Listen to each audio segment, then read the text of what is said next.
educators joining our learning community tonight. Let us know in the chat where you teach or which district you represent in Maryland schools. We'd love to see where you're from. I am Susan White. I am the president of the Reading League Maryland. We are the Maryland affiliate of the Reading League. Our mission is to help bring the research about the science of learning and reading to educators by providing events like tonight. We are here to serve you, so please let us know what topics you would like to learn more about in the chat as well. We will be recording this evening's session. The video will be available after our event tonight on our YouTube channel. All right. MSDE is in the process of developing an adolescent literacy policy, so we wanted to make you aware of another opportunity to learn with us. This summer, the Reading League is facilitating a national book study on adolescent literacy. You can join educators from across the country for the third annual Summer Book Study as the Reading League explores what the science of reading tells us about supporting older students' literacy growth. This year, they'll dive into Reading Isn't Optional, fulfilling the promise of literacy for secondary students. It's a powerful collection of insights on adolescent literacy that will help you better understand and support students in grades 4 through 12. So mark your calendar, and we hope you'll join us for these live sessions. The book study kickoff, featuring Jean Shaw and special guest Louisa Moats, will be June 16th from 7 to 8:30 Eastern Time. Again, thank you for joining us tonight. We appreciate your dedication to serving children. So let's get our event tonight started. I would like to introduce you to our speaker, Dr. Marisa Ramirez Stukey. Dr. Marisa Ramirez Stukey is the Chief Academic Officer at the Reading League and a recognized leader in literacy, professional learning, and innovative assistive design. She holds a PhD in curriculum and instruction with an emphasis on teacher education and professional learning, as well as a master's degree in reading education, both from the University of Florida. A nationally board certified teacher, Marisa brings years of experience as a classroom teacher, instructional coach, and higher education instructor. Her expertise includes designing professional learning systems that integrate the science of learning with effective reading instruction. Her research and consulting work on building collaborative models for professional learning and supporting districts in shifting literacy practices at scale. Marisa is the co-author of the book Professional Learning Redesigned, an Evidence-Based Guide, published by Corwin Press. So we're very grateful for you, Marisa, and we look forward to your presentation tonight. Thank you, Susan. Hi, everybody. I'm so happy to be with Maryland friends today. I even see some familiar names in the chat, which always makes me happy. I always get intimidated when someone reads my bio before I get started. I'm like, I hope I can live up to the expectations. So here we go. I hope I can live up to the expectations as we talk together tonight. So I'm thrilled to spend some time really talking about alignment between the tiers, which for many of us have been working in these MTSS systems for such an incredibly long time that it's really important that we get it right. And I'm thrilled to spend some time with you tonight talking about that. So let's start with just a teeny little bit. I know I am here as a guest of the Reading League Maryland, which is one of our amazing chapters. I want to let you know that in 2027, we will have 51 chapters, which is every single state and the District of Columbia. So we are thrilled to have the reach that we have and could not do the work that we do without chapters like you. So thank you, TRL Maryland, for inviting me. And I encourage you, sometimes folks are on these that are not from the state that they're hosted. So if you are from a different state, I really encourage you to go find your TRL chapter along the way. So I want to just set a couple of things today. This is super interactive for us tonight. So I know that you might be cooking dinner, you might be at soccer practice, you might be doing a lot of things while you're here today, but I want to encourage you to unmute or add to the chat at any point that a question is coming up for you or a comment. So don't feel like you have to wait till the end, just pop it right in or feel free to unmute. I love to see your face if you're able, which is super nice to like see nods when you're talking. And I just want to reiterate again how Glad I am that you're here and that you're spending your really valuable time with us tonight. So, let me tell you a little bit about what we're going to do. In our time together tonight, we're going to really be thinking about the alignment of foundational skills across tiers.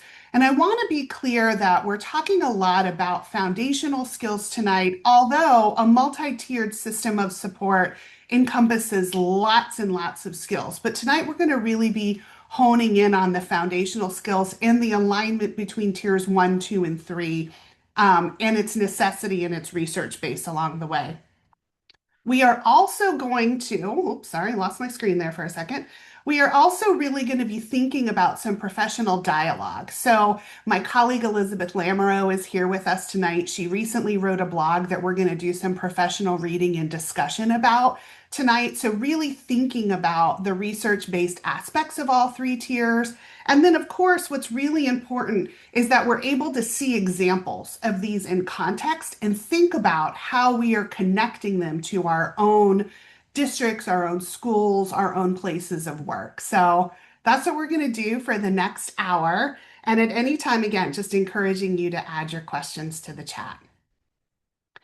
So this image comes from Sarah Brown and Stephanie Stoller's book, MTSS for Reading Improvement, a Leader's Toolkit. And I love this image as we start thinking about MTSS in general.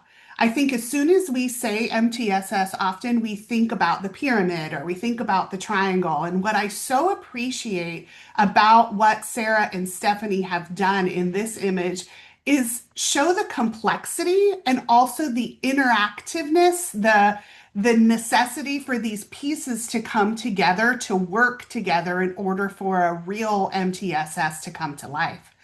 And what I again want to just highlight here is that we're not going to be talking about all the pieces of MTSS today, but there are lots of gears and moving parts that we see in this image. But I want to take us from this image to really thinking about what we are very familiar. So, we go from that gears to now let's go to our very familiar triangle slash pyramid. And there are lots of issues with this image, in my opinion, but we're going to use it tonight because it is the most ubiquitous kind of anchor for us as we think about multi-tiered systems of support. And so we're going to go through each of the tiers and really unpack some things along the way. But just as a quick overall aspect of MTSS, we know that tier 1 is for everyone. Tier 1 and tier 2, that's what I like about this image, is it puts them together in that tier 2 space, provides supplemental strategic instruction for kids who need something more. And then tier 3, as we think about, more individualized support. I want to showcase the little arrow on the side, which is really helping us think about an increase in intensity, which can happen in a lot of different ways. So this image just will ground our work today. And I want to start us off in really thinking through what happens in tier 1. And tier 1 goes by a couple of different names, right? Sometimes it's called core instruction. Sometimes it's called tier 1. Sometimes, there's a lot of misnomers around it. So I want to start us off with just grounding us in the idea that tier 1 instruction really serves as prevention. That's really the way we want to think about this opportunity, is that tier 1, quality tier 1 instruction ensures that most children don't need some more intensive intervention, right? If we get it right in tier 1, we can avoid that upside down triangle that we so often see and people talk about along the way. So tier 1 instruction, or high quality evidence-based classroom instruction, is the heart of this framework. So let's talk a little bit about tier 1. Tier 1 has, I would say, out of all the tiers, honestly, it is the one where most people have the most confusion about it. So tier 1 is robust instruction that includes reteaching and frequent practice. Just because a child needs reteaching Just because they need more opportunities for practice doesn't mean they're not getting tier one. Quality tier one includes those aspects. And I'm noticing my typo and trying not to be completely embarrassed that it says instructional instead of instruction. So y'all just forgive me for that right now. In addition, we know that tier one has to have a clear scope and sequence with explicit instruction. That is essential component of tier one.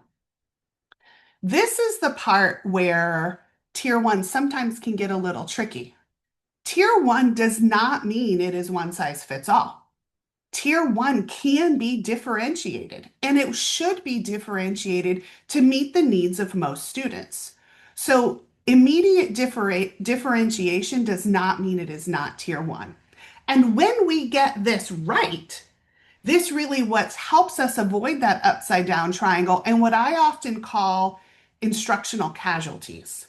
So, what we often see in places where tier one is not particularly strong is we see inflated numbers of kids who need tier two or more intensive instruction, not because they need that because of a significant cognitive issue in any way. It's simply that they haven't been taught well. We often can call those instructional casualties along the way. Tier one is also known as core instruction, which is why I want to get into some things that tier one is not. Tier one does not equal a curriculum or a program. And I think that is often used interchangeably. Now, we can say this is our tier one program, but tier one does not equal a curriculum or program.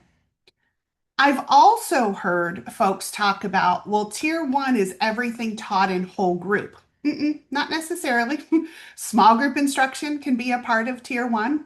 It's just that everyone receives it. It doesn't equate to just the delivery model being in whole group. And in addition to that, it doesn't have to be static. It can still be dynamic. Tier one does not mean everyone gets the same thing. It is still differentiated along the way. So I'm going to pause for just a second and ask you to jump in the chat. And what was new thinking, maybe as we just talked right now? What is a question that's coming up here? What's a reminder that just was put forward for you? And I'd love to bring some of those forward into the bigger conversation just around tier one. You also can feel free to unmute, but that also feels a little scarier sometimes. Yeah, thank you, Lisa, for just echoing that idea that it's not a curriculum or a program. I'm curious for y'all in Maryland, is that something that's often thought about in that way? I'm seeing some nods. Yeah. Yeah, thank you, Kristen. Thinking about differentiation in UDL. Yes, Anne is also echoing that. Not to put anyone on the spot who might be at soccer practice or cooking dinner, but I'm wondering if Lori, you might just unmute and say more about this idea of differentiation. Lori or Kristen or Anne. I always think of it as giving access to all students. So tier one is the robust piece that all students need, and we can differentiate. In our HQIM, we have sidebars for challenge, sometimes for ML support, SWD support, but it's how do we give access to all students, and that differentiation can allow us to give access in an appropriate way to make sure that they still have that opportunity there. I love that word access. Thank you. Thank you for bringing that forward. Yeah, Kristen, do you want to add a little bit more about UDL?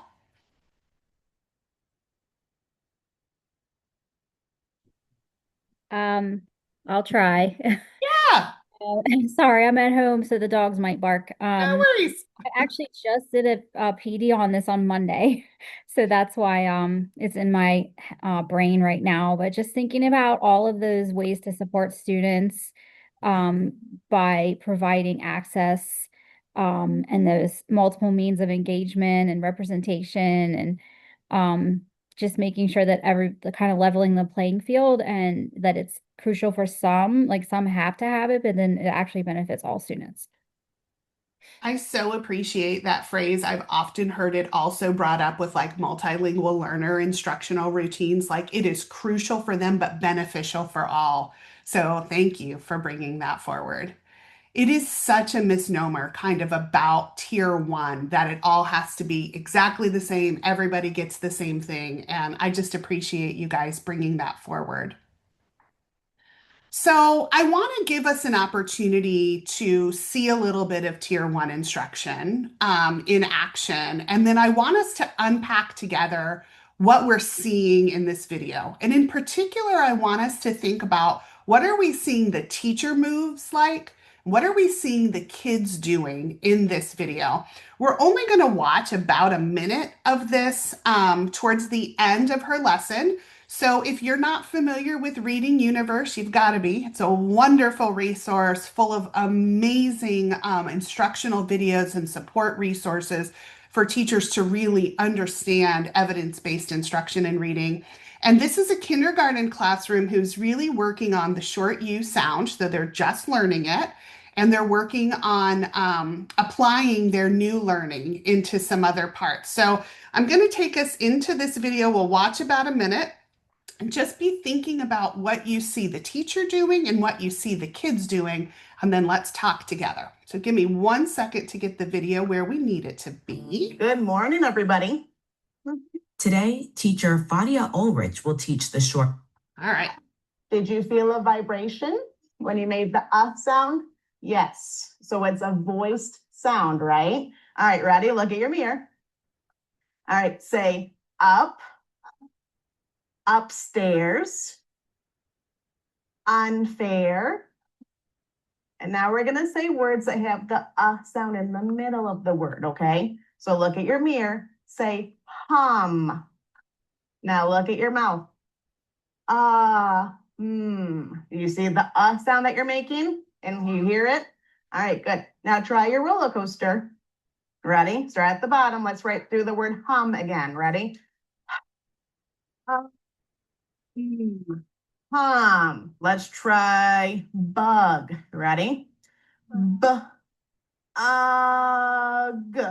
Bug. You hear the Miss Ulrich ends today's lesson by having the children blend sounds together to read words with the short U sound. So now we're going to read some words that have the sound in them to practice, because you guys are rock stars with the sound, aren't you? So again, U says All right, so let's practice this word. Ready? Hut. Hut. Let's try another word. So remember, this can be real or a nonsense word. So let's see. What letter is this? D, and D says D. Ready? D. Dut. Is that a real or a nonsense word?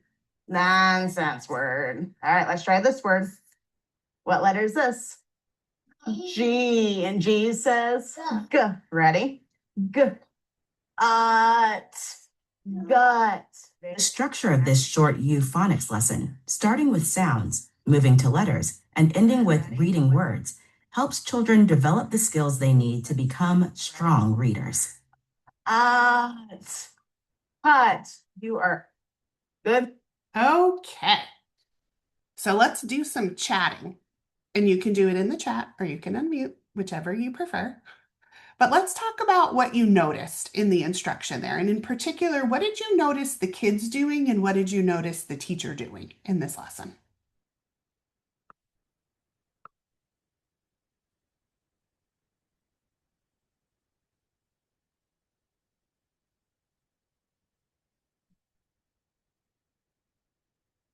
And y'all don't get shy on me now because now we're best friends. So there we go. Thank you. Thanks, Susan. I'm seeing some explicit instruction, modeling. Yep. Yep. Yeah, students were practicing. You could see some recursive practicing going on. Yep. Yeah, thank you, Dina, for noticing some of their manipulatives, their mirrors. Sounds and letters. Yeah. Yeah. So we can see all the students kind of engaging in a similar activity together. The teacher was really guiding them. I thought it was interesting too that she was doing a lot of the modeling of sounds. I wondered when that might go away, but that's a curiosity I have in watching that.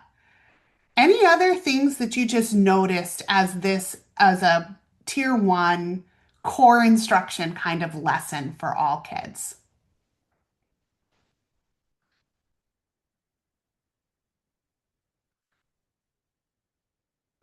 So we're going to take this video as we start to look more around tier two and look at some intensifications here in a second.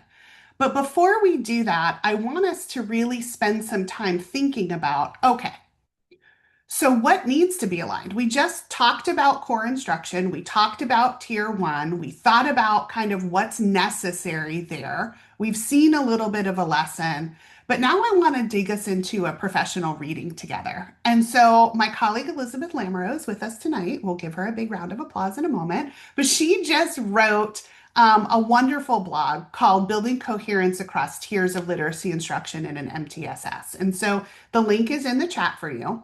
So I want to invite you to go to that link and read up until just the first two sections. So I can't remember the heading, Elizabeth, you can help me here before you get into the like what to be thinking about. The first two sections is what we want to read together tonight. I could also click on the blog and see it myself. There's an idea. There we go. Go ahead, Elizabeth. Yeah, I was just going to say there's like a little introduction and then the role of MTSS and alignment. And then it Yep. gets into the examining alignment and intensification across tiers. Yep. So I'm going to ask you for our reading tonight to stop at examining alignment and intensification across tiers. We're not going to read that on. You're going to be so engaged with this reading. That's what you're going to use as your bedtime reading tonight. I promise you. So I want you to we're just going to take 3 or 4 minutes for you to read those two sections. And then let me just pop my slides back up really quick. As you're reading, just notice what are you thinking about? And again, what was a reminder for you or what might be new learning? And we'll unpack that together. So we'll keep the room quiet for 3 to 4 minutes and then we'll chat. Okay, happy reading.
So we'll take about 1 more minute.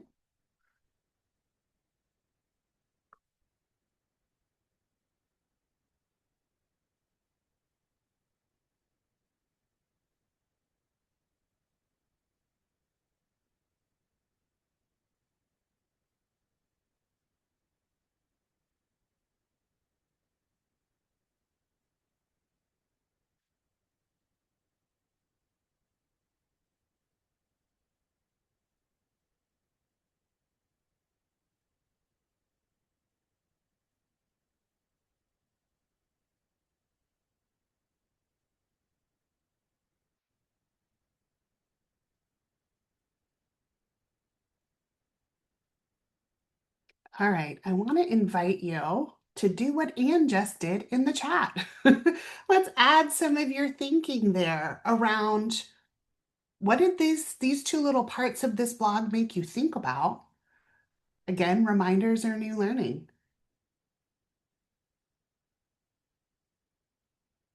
The dialogue is happening in the chat. Yeah, thank you.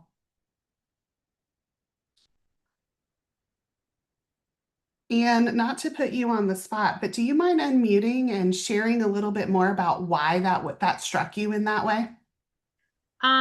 Sure. Can you hear me? We can, yeah.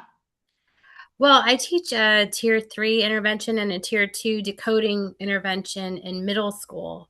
And a lot of times my students are not really getting any decoding in the middle school level anymore, which is a shame because a lot of them could use it. And right now I work at a Title I low performing school where 50% of the students are reportedly reading 3 grade levels or below. So I'm thinking about what you're saying and how we can align that the intervention for comprehension or decoding into the classrooms to make them have, because so many more students could really benefit from what we're doing in our new interventions, which we recently changed over. So we were using an old one. Now we have one that's much better. So I don't know. I'm just kind of like thinking about all of that. Yeah. No, thank you for being willing to unmute and share more. And Dina, not to put you on the spot, but the idea that you sat down with a teacher to make sure that your small group work was aligned because you were meeting with the same students. Can you talk at all about like what led you to that? Because I almost never see it happening. Sure. So this was a couple of years ago, and at that time I was the director of our multilingual learner program, but I also had a small group for reading, like tier 3. And one of the classroom teachers also saw that group like earlier in the day, and then I saw them at the end of the day. And I realized that we were focusing on two completely different skills, and growth was very stagnant. And so I said, hey, I think it makes more sense if we're aligned here and if we're going to see both of them throughout the day, we need to be doing the same thing so they at least are getting a double dose. And that made a huge difference in their progress they were making. Oh, I'm sure it did. And you're reminding me, I'm going to show my age here in just a second, but I was teaching first grade and I had an intervention teacher who was highly skilled. She would come into my classroom, which was such a gift, right? And she would work with my kids that were red on dibbles. This was a million years ago when that was all new.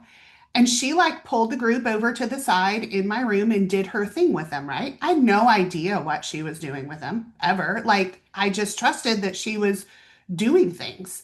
And then I was working with a kid in my own small group who was one of the kids that she saw as well. And we were talking about word chunks. And he goes, "Is that the same thing as a word family?" And I was like, "Yeah." And he was like, "Well, Miss Baxter calls it word families and you call it chunks." And like right then, I'm thinking to myself, this kid's got to navigate through our adult language that we're calling things differently because she and I weren't on the same page. And so, Elizabeth, you talked about that in the blog, like the instructional language, the routines. I don't know if there's anything else you want to highlight there around that importance.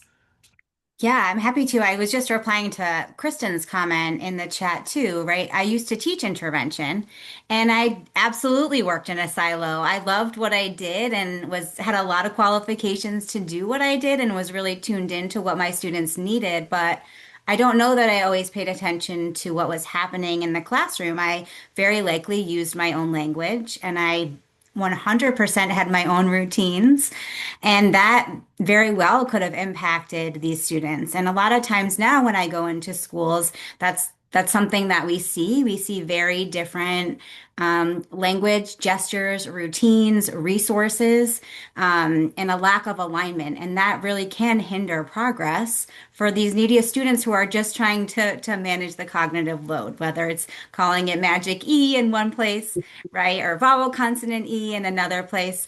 And so whatever we can do to really tighten that up will have a big impact on our student success. Yeah. No, I so appreciate this conversation and kind of what's happening here. And I'm thinking about how it really is the adults getting on the same page in some ways. And you wrote it in the blog, Elizabeth, too, and somebody else, I think, added it in the chat around you can have really high quality programs in these tiers and not have alignment. And so, it's not necessarily again about the program, it's about what are we doing with some of those things that really support our most fragile learners. And I think that's the way I really try to think about this. So let's dig a little bit into tier two now. So keeping in mind too that tier two is really now for some students who need something more than what it is that they are getting in tier one. And when we think about tier two, we often want to think about the word intensification or increasing intensity in some way as we spend our time with these students in tier two. I think one of the things that I really want to say is that tier two should not be a life sentence. And for many students, it is. So when we think about the goal of intervention generally, the goal of tier two and tier three, it is that we actually want them to transfer what it is that they are learning in tier two into tier one and not need as much intervention. For some kids, that may never be true. Some kids may always need a higher intensity of instruction. But for many students, that additional dose very rarely transfers into tier one. And I think that's another really important thing for us to think about as we consider alignment along the way. And we can see that in the research, that when we see coherence, instructional coherence in the ways that Elizabeth described in the blog, in terms of like routines, teacher instructional vocabulary, we see stronger student outcomes in that way. So let's talk a little bit about tier two. These are the things that we want to make sure that we are thinking very carefully about. First of all, it has to be in addition to tier one. And in many cases, our schedules don't always make this true. In many cases, our intensification of instruction will often replace tier one. And that is not what the research is helping us know actually is best practice. It is in addition to, it is increasing the amount of time, intensity, frequency that students have opportunities to practice. In addition to that, we want to think about tier two as really targeting components of reading instruction that the kids need additional support in. So we're not necessarily in tier two hitting all the aspects of reading instruction. We're really honing in on the parts that are going to make the biggest difference the quickest. And that's why I wanted to make sure we were talking a lot about foundational skills here today. In our early elementary experiences, foundational skills is where we see the gap happening. And for those of you who are working in secondary, it's coming out in comprehension measures. But what we know underlies that fundamentally is some word reading difficulties. And so targeting tier two to the area that will give us the most bang for the buck is essential. The other thing is that the research really shows us that tier two, in order for it to be effective, it is somewhere between 3 to 5 times a week for 20 to 40 minutes each session. So it is a significant amount of additional instruction for our students. The place where this tends to really be lacking significantly is in our middle and high schools, where students may only get, tier two intervention once a week, twice a week. And we know that that's not enough to really sustain the change that we need.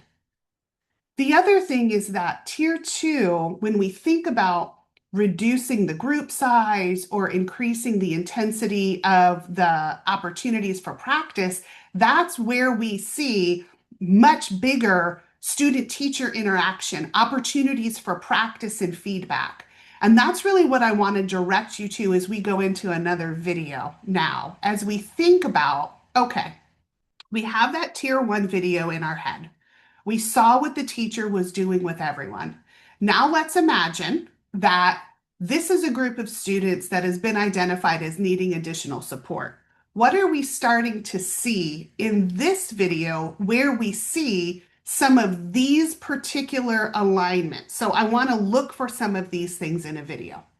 So for example, we want to be able to see that the scope and sequence between core instruction tier 1 and tier 2 actually intensifies the instruction. And I want to talk about this for just a second because tier 2 is intended to really provide that seamless shift from tier 1 and tier 2 when we think about an aligned scope and sequence. The other thing that happens when we don't have an aligned scope and sequence is that what we often see is sometimes kids are getting introduced to new skills in tier 2 that they haven't had instruction in tier 1. Now, for some, that's purposeful, right? We want to think about maybe they need introduction in a smaller group setting so that they can access the tier 1 instruction. But when we're clear on an aligned scope and sequence, we don't do that by accident. We do it on purpose in some way, and there's intensification of, or intentionality is what I meant to say there. In addition to that, tier 2, getting that consistent instructional routines and aligned language allows the teachers to really think about explaining tasks and providing feedback easily. Just like Elizabeth was saying earlier, reduces the cognitive load on the kid. They don't need to figure out what you're trying to ask them to do. They already know that so that they can focus on the skill at hand. And oftentimes we see that it eliminates the need for like reintroduction because they already know how to do some of these things. They're getting some more intensification in practice. So let's see it in action a little bit here. And as you are watching, I'm going to come back to this one in just a second. As you are watching Carla work with this small group of kids, I want you to think about what of those aspects that we just talked about do we see as we come into this smaller group instruction compared to what we saw with the last video. So again, we're watching about 1.5 minutes of this, so let me get it to its spot. Okay, friends, so today what we're going to do is we're going to start by drilling our deck. So what you need to do is that our blue letters are different. What's different about the blue letters, Shane? The vowels. There's vowels. Very good. Okay, we're going to start by just reading a word, okay? We're going to say each sound in the word, and then I'm going to move them a little bit closer together. And then we're going to say the sounds, and then I'm going to move them a little closer together. But we're not going to read it until they are touching and I say catch it. Are you ready? Yes. Okay, so I want to hear everybody's voice. Let's do it.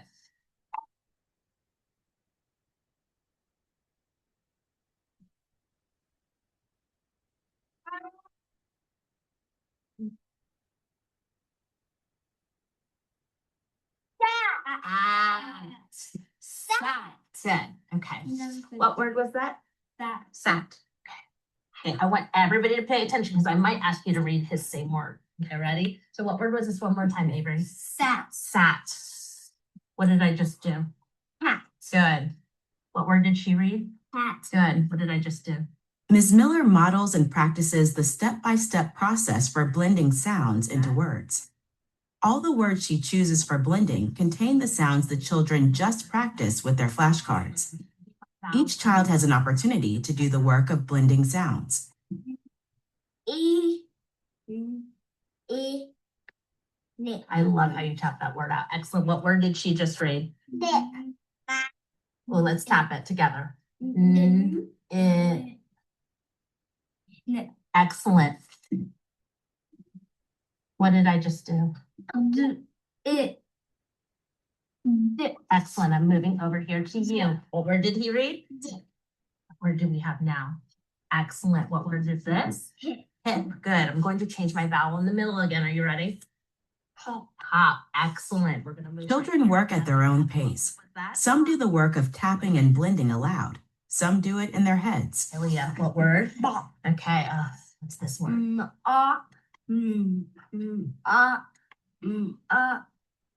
Excellent. I love how you pulled it together at the end. Let's go ahead.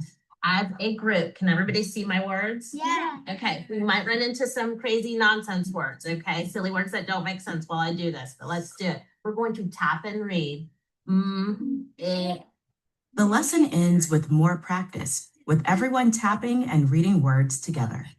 Let's look at this one more time. This is a straight back big belly. What letter is this? B. What sound does B make? Let's try that again. Good. Is that a real word or a nonsense word? Nonsense. All day long. Let's go to the next one. Good. Real or nonsense? Real. Real. Put your hands on your hips. Excellent. You guys did an amazing job blending. So let's talk.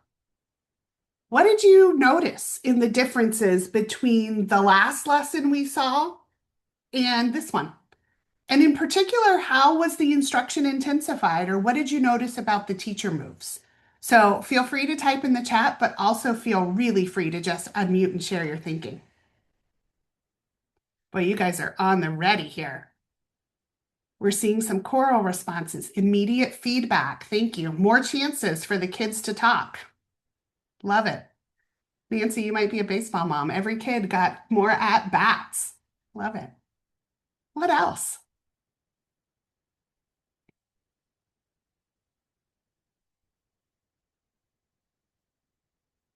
Yeah, Mandy, I don't know if you can unmute. Might you unmute and say a little bit more about that limited teacher talk?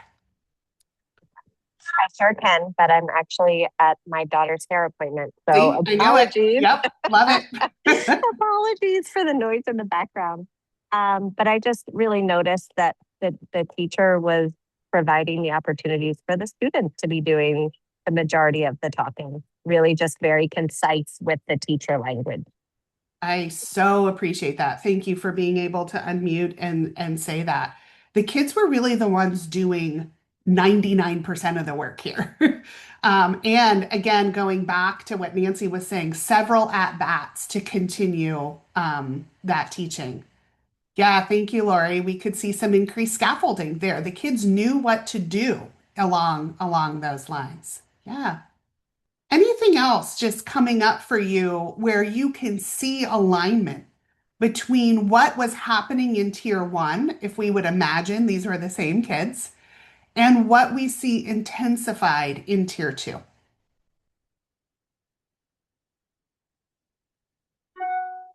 Yeah, thank you, Kristen.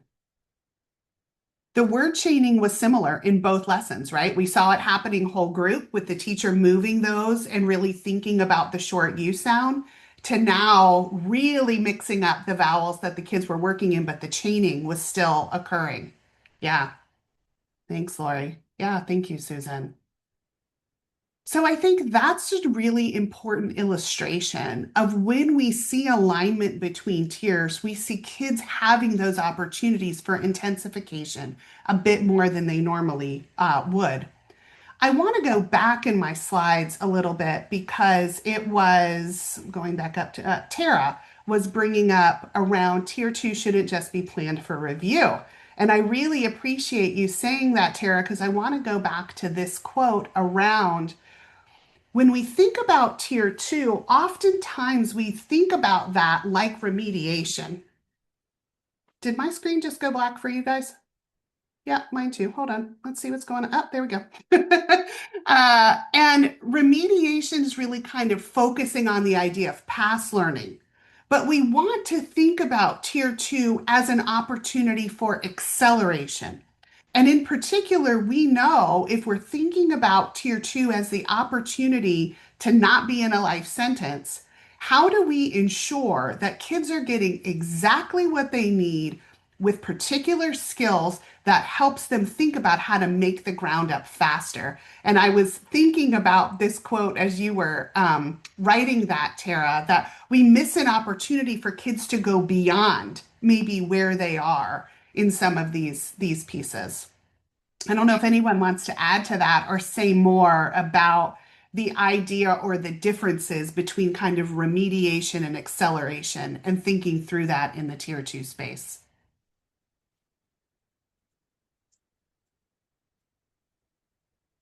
Could I just also point out Please. what you showed was a sample of tier two, correct? This last Yes. one. Mhm. Well, I like the fact that you showed that it's subtle and it's not this. Everybody feels like when you talk to teachers and they talk about I can't do tier two, or I'm not trained, or I'm not, it's a whole different level of skill. It's subtle, it's prescriptive, it's like diagnostic, it's really kind of an intentional, and it doesn't have to be this special huge thing. And I think that I think when we put a name to it, it kind of makes everybody kind of recoil a little bit. And really what you just showed today in that video, both of them, was it's very subtle, and it's not this humongous, event that is going to have teachers flipping their whole, life inside out in order to be able to implement it. And I also had shared the idea of, and which is what Caroline County had done, was training up the staff to deliver one and two, because staffing is a challenge, right? Yeah. Oh, So sure. how can we kind of intentionally help them plan for that, and then give them the resources, so that you're not thinking about having a pull out situation, or you're not thinking about another space in the building, and that always becomes a logistical challenge, and you kind of minimize that barrier by just saying, hey, let's do this all in the same instructional block. And so I really appreciate that you showed that it's quite subtle, and it's very intentional. So thank you. Yeah, for sure. Any others? Yeah, please don't hesitate. Carlene, thank you for saying that. I used to have a director that would say, if all you ever feed a kid is skim milk, they'll never get fat. And I think about that when we talk about like intervention happening at a slower pace. They fall further and further behind. We're not making up that ground. Thank you for saying that out loud. If I could just jump in for a second, there's a great video on YouTube. I will grab the link in a second. It's called Tears Are Not a Location. And I find that that really resonates with schools and districts who are trying to introduce exactly what Tara was talking about. That it doesn't necessarily mean that if we're providing another dose of instruction, it doesn't mean that we necessarily go to a different space or with another teacher. And it's a short video, but I'll put the link to it in the chat, and I would recommend taking a peek. Thank you, Elizabeth. Yes. All the And if resources. I can interrupt to say Please. that there is a question from Kathy Yeah. that she's wondering how systems organize their day so students are not missing their tier one instruction and should be, in addition to tier one, not supplant. So can you speak to that? Can you give us some examples, perhaps? I can try, and I also want to acknowledge that that is incredibly hard. So we can talk about all this in theory, and then we only have our kids for 6 hours a day, and they have to eat lunch, and the bus might be late, and they've got to go to PE, and like all the things are real. So some schools that I have found, or districts, decisions that I have found around scheduling have been, again, to what Tara and Elizabeth are talking about. Core teachers provide both tier one and tier two. And when we think about that small group instruction kind of portion of a reading block, that is where kids would get to. That's not necessarily supplanting their core instruction in any way. It's intensifying the instruction when they have practice. That's one. An additional area has been, unfortunately, right? We know that the science and social studies block of time has been an area where intervention has taken place. But what has to then occur is that content has to be woven in some other way. So it's a less desirable idea, but that is some places where it can happen. I want to mind the group. I just had a couple of answers. Who else has seen some really wonderful scheduling that allows for kids to actually get the additional instruction outside of the core reading block.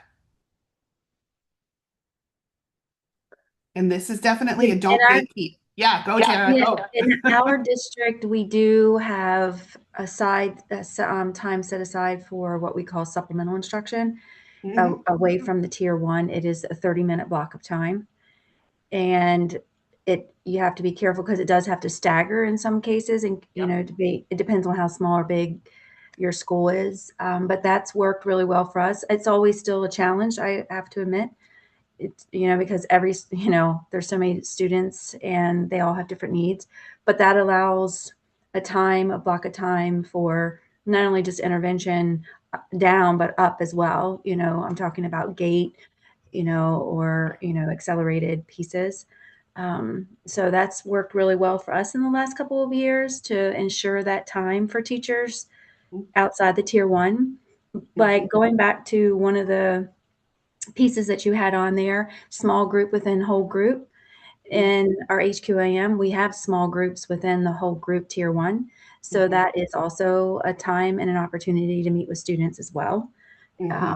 So I appreciated that being a part of that piece. So thank you, Lori. Appreciate that. Yeah, jump in, Tara.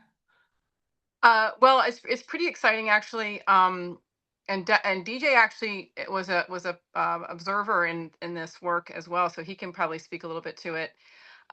This pertains to elementary. It's a little bit more I don't know, I guess touchy in secondary, as you have to kind of start being like how you talk about the staffing and the time and the schedules.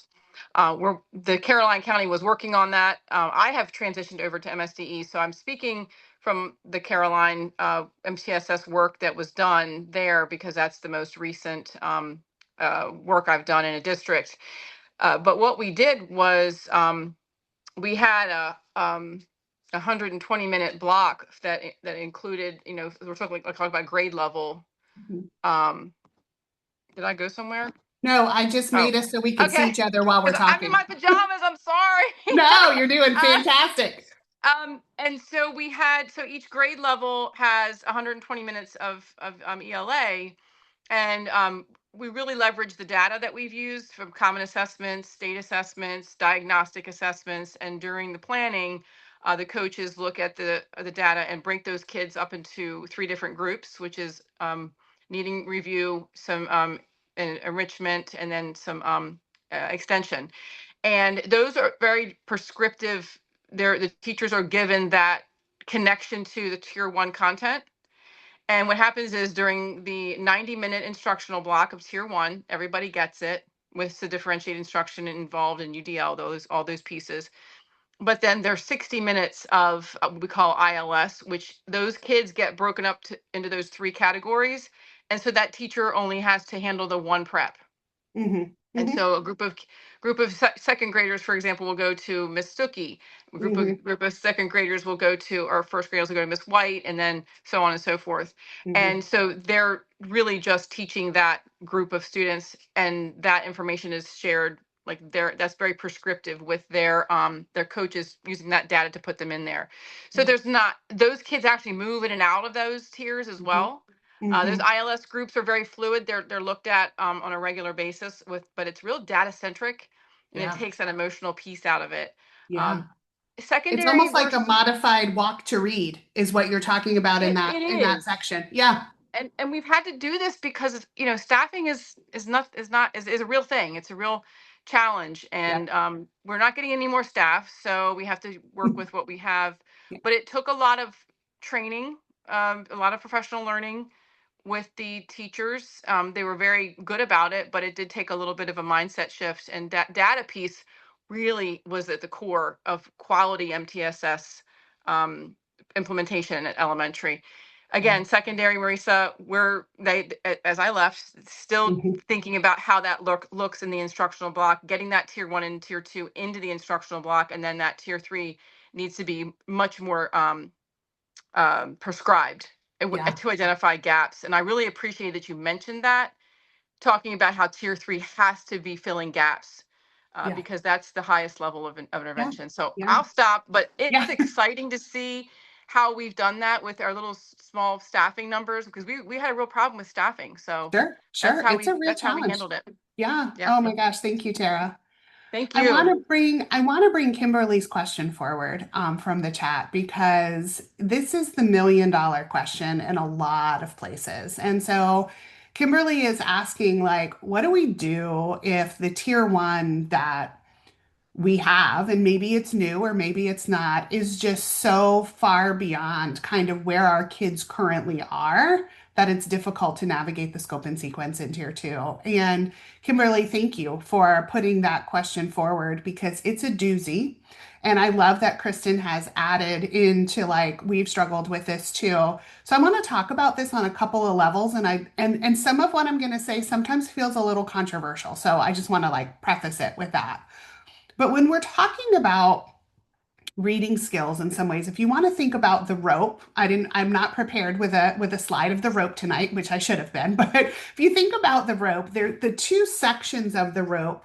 When we think about the word recognition parts of the rope, those are really constrained skills, right? They move on a very clear kind of scope and sequence, and they build very strongly on one another, as opposed to the language comprehension section, which is unconstrained, right? We consistently leverage lots of different parts and pieces, but we can engage in that instruction in different ways than we can on a very sequential part like the constrained skills are. So, Kimberly, when I think about constrained skills in a core program, especially in kindergarten, first grade, second grade, our earliest readers, if the core program is beyond where our students are in those constrained skills, we won't ever make the ground up. It's very, very difficult to make the ground up. And in some cases, districts and schools have taken a tier two program and made it tier one, because the acceleration in those programs helps move that ground quicker for constrained skills. That is not the same for unconstrained skills. So I am not saying we should be doing read alouds and practicing our vocabulary and our comprehension with books that are below where our students are. So it's just different. But there's a little bit of a challenge if, in particular, I'm going to use second grade as the example because it's where it comes up the most. If kids do not have command of complex vowels by the time they enter second grade, managing a second grade typical core curriculum is going to be incredibly challenging for them, because they do not have the prerequisite skills they need to engage in that.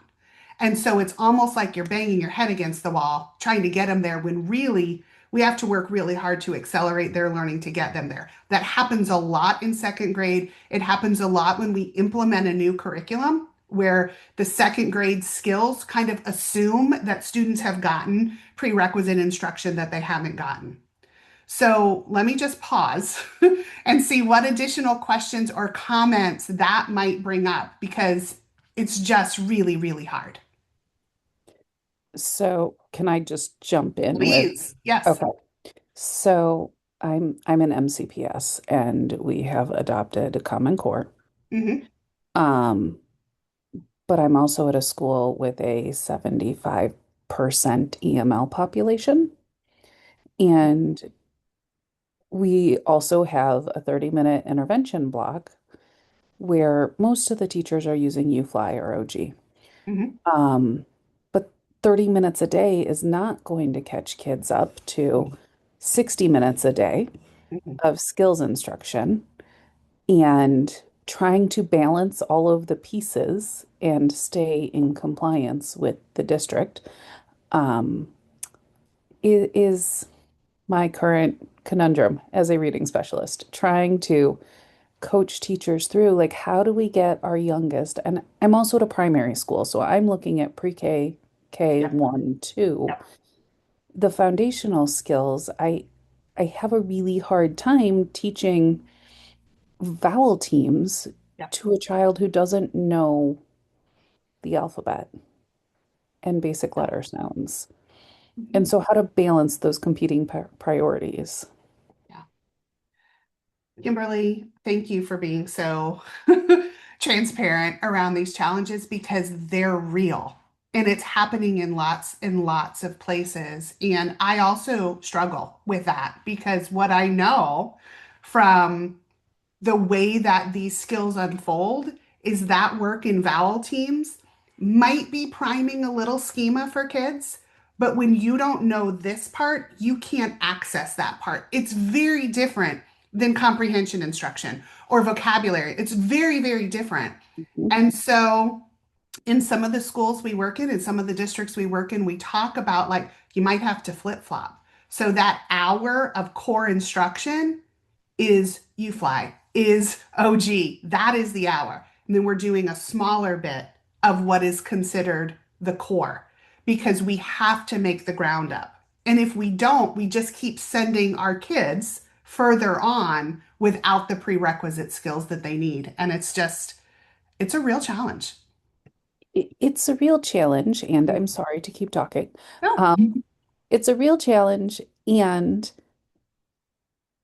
when the Maryland Blueprint for Learning says a district has to choose a program and then teach it, right? Like what I know is best for a child personally is not what the people who employ me have decided, and yet my kids are still beholden to Dibble scores. They're still beholden to CKLA scores. My job is tied to both of those in some way. Right? And my children need to learn how to read. Yeah. Right? They can't do any of the other things. Like at a primary school, our job is to teach them how to read. Yeah.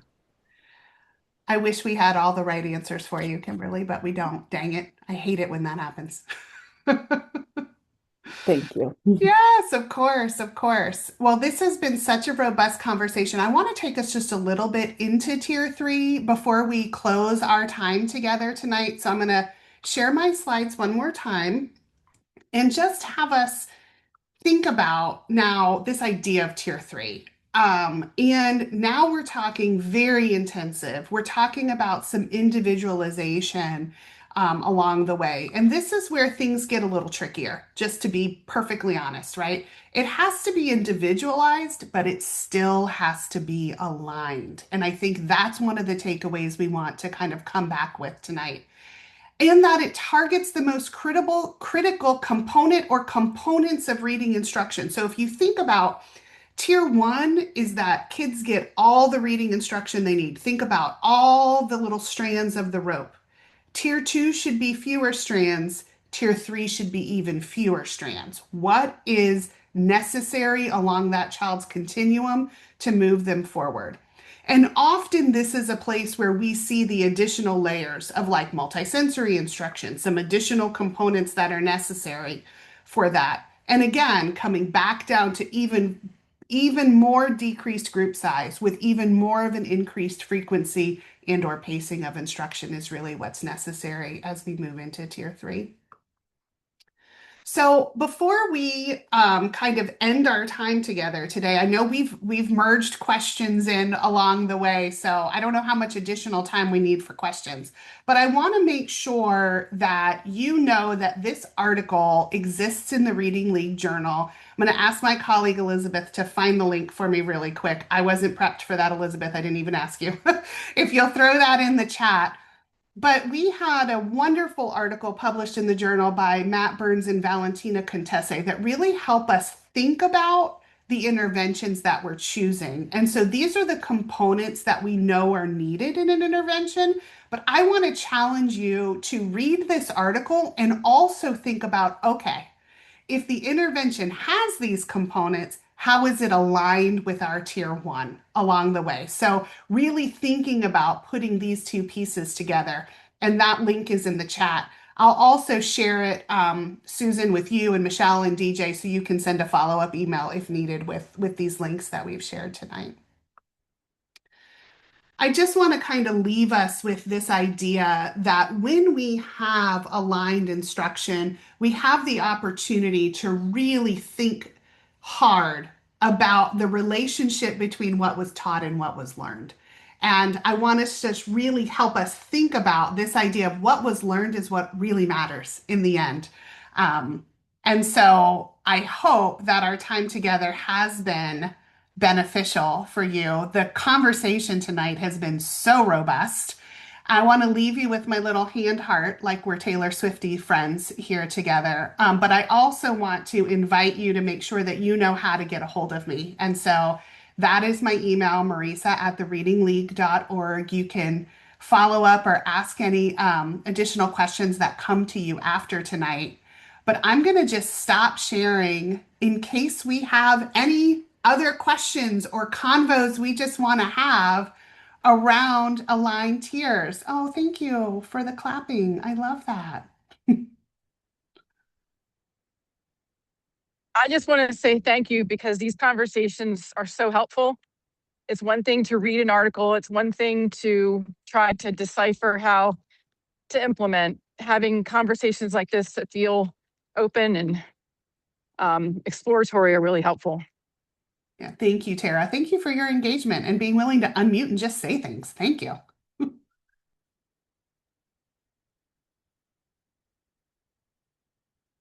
Any other kind of lingering questions or wonderings or comments? I'm going to drop one into the chat, Yeah. but I can share that. So what Yeah, please. structures or routines would you recommend schools put in place to ensure that there's a real alignment between the tiers, not just in content, but in practices and language, all of that? Yeah. I'm going to put my colleague Elizabeth on the spot a little bit here because the next part of the blog that we didn't read, Michelle, kind of goes into that. So, Elizabeth, do you want to share a little bit of just your thinking around what's necessary and also what's necessary for leaders, which we know set the conditions? Yeah, I can speak, from some experience in going to schools and the recommendations that we look for as well. Definitely thinking about alignment between letter sounds and keywords as primary. Oftentimes we'll see a huge variety of those across different tiers. I would say alignment in the routines for tapping. So I noticed in the video that they used the roller coaster, and so I would expect if I was going into see that, and if I was seeing a small group, I would hope to see that similar routine embedded because whenever we can use that same language, right, we're saving students cognitive load and making sure we don't have to reteach anything.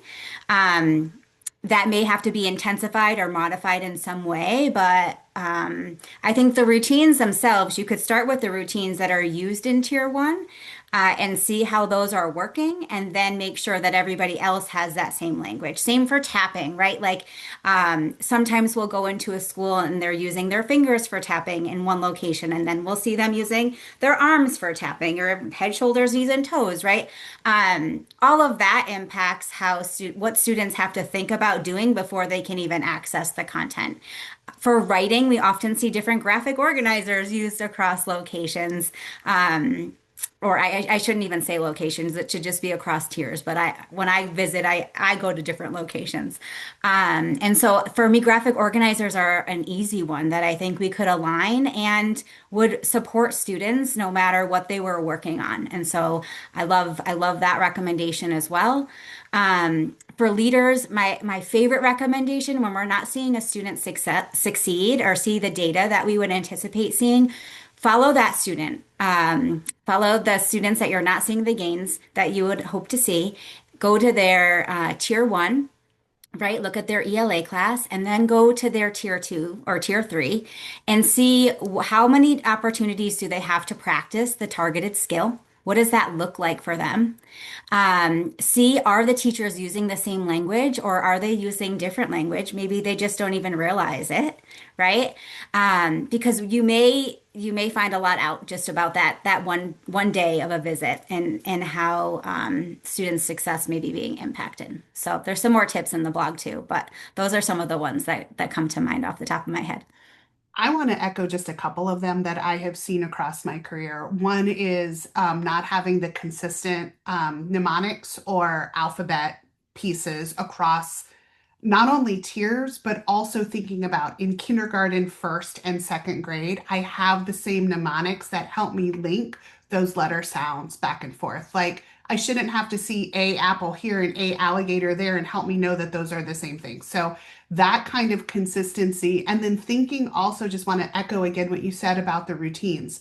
We shouldn't have to explain the routine over and over again when it just becomes part of what kids do. And so I think about that small group instruction where the kids were tapping and then they have their signal for kind of like pulling it together. That should be the exact same instructional routine that happens in core instruction, in tier two, and in tier three. And that requires the adults to get on the same page. That is an adult issue most of the time. So, yeah, thank you for bringing this forward. I saw another question in the chat that I wanted to bring. Jennifer brought forward. Can you speak to ways that you would suggest to intensify instruction across the tiers? I'm going to throw out a couple and then again, like let's use the wisdom in this room. What is often thought about in terms of intensity sometimes is more than it needs to be. And I'm going back to Tara, what you were saying earlier around like it doesn't need to be these like giant things. Intensity often is fewer numbers of kids because what that does is give increased opportunities for practice and feedback. So when we think about that full classroom of kindergartners, there's no way that teacher could give individualized feedback to kids. She's giving general feedback. The kids are getting practice opportunities, but they're not getting any kind of immediate feedback and correction. So ways in which we think about intensifying instruction is in their opportunities to respond, their opportunities for feedback, and that typically comes in the way of reduced group size in order for that to be true. Time is another one, right? There comes a point at which 10 minutes, 5 days a week is a whole heck of a lot better than 40 minutes 1 day a week, even though the minutes come out to be the same. So thinking about the increased frequency and the time involved. That's why going back to like the original RTI research that's evolved now into the MTSS research, it's always been built on increased time and opportunity for kids to engage in instruction. And somehow we missed that point sometimes when we think about that. So I just want to offer kind of increased opportunities for response and feedback in particular, an increased amount of instructional minutes that kids are getting on targeted skills. So it's not diffused skills. So thinking about a 90-minute reading block is really talking about all parts of reading, maybe even including writing in that. But when we're talking about tier two or increasing the intensity, we're only working on fluency. We're only working on kind of the next step along the phonics continuum to get that instruction. What else would you guys add around? That is so just well said, Marisa. I think we just try to put it's the overkill. And I think just, I mean, not everybody needs that, whatever the intervention says it needs to be. And it could just be based on, what students' gaps are. So I really appreciate you saying that because I think we try to jam too much into a tier two or tier three, even at times. Yeah. Thank you, Tara. Yeah, the number of times I see RFPs or calls for intervention that include all 5 areas of reading, I'm like, y'all, come on now. Let's not do that. Are there any other questions or wonderings? I'm glad that helped, Jennifer. Thank you for putting that. Yeah. Oh, Susan, I love that comment. Do you want to say more about being diagnostic daily and not just waiting for our dibbles window? Yeah, no, I mean, I can say more about it, but I think we see that a lot. We see the screener and we wait until the window is over. And then all of a sudden, we have all these kids that are in the red that we want to do something about, but we've lost all of that time with that tier one or tier two. So we're not being diagnostic along the way. So we're really trying to work as a district to figure out how can we be better at that and having quick little formatives where teachers can really see, oh, I'm pretty sure that these 5 kids maybe didn't get it. Let me do a quick check so I know exactly what I need to do during my time with them. Just too much time in between assessments. Yeah. Yeah. Yeah, for sure. Yeah. Thank you, Elizabeth, for adding some more intensification. Yeah, ideas.